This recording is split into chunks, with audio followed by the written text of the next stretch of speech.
ঢাকা বিশ্ববিদ্যালয় টিএসসি অডিটোরিয়ামে গণঅভ্যুত্থানের বাক বদলের দিন শীর্ষক আলোচনা সভার আয়োজন করে ছাত্রদল।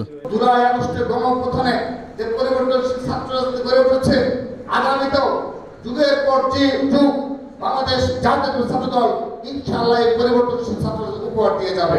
সবাই বিএনপির স্থায়ী কমিটির সদস্য সালাউদ্দিন আহমেদ বলেন, বাংলাদেশে আওয়ামী লীগের নামে কোনো রাজনীতি হবে না, রাজনৈতিক দল হিসেবে আওয়ামী লীগের বিচার করতে হবে। এই দেশে কখনো আওয়ামী ফেসিবাদের জায়গা হবে না। আমি পরিষ্কার বক্তব্য দিয়ে দিয়েছিলাম যে বাংলাদেশে আওয়ামী লীগের নামে কোনো রাজনীতি হবে না। বাংলাদেশের আওয়ামী লীগকে রাজনৈতিক দল হিসাবে তার বিচার করতে হবে।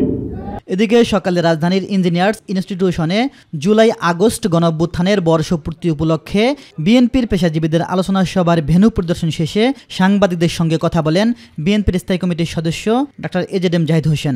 প্রধান উপদেষ্টা সহ অন্তর্বর্তীকালীন সরকার নির্বাচন কমিশন যেভাবে এগিয়ে যাচ্ছে, আমরা আশা রাখতে চাই ইনশাআল্লাহ ফেব্রুয়ারির মধ্যভাগের মধ্যে নির্বাচনের যে কমিটমেন্ট ওনারা করেছেন সেটা ফুলফিল করবে। অন্যদিকে কুড়িগ্রামে বিএনপির সিনিয়র যুগ্ম মহাসচিব রুহুল কবির রিজভী বলেন, উপদেষ্টারা সীমানার বাইরে কথা বলছেন। বিএনপি 16 বছর জনগণের শুভেচ্ছায় তার শক্তিতে একটা বিরাট দানব, একটা রাক্ষস, একটা রক্ত পিপাসুর বিরুদ্ধে লড়াই করে টিকেছিল। রিজভী অভিযোগ করে বলেন, এনসিপির সাথে অন্তর্বর্তী সরকারের সম্পর্ক থাকায় নিরপেক্ষতা নিয়ে প্রশ্ন দেখা দিয়েছে।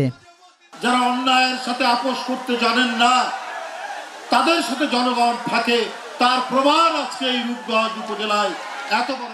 ইলিয়াস মাতবর, মাই টিভি, ঢাকা।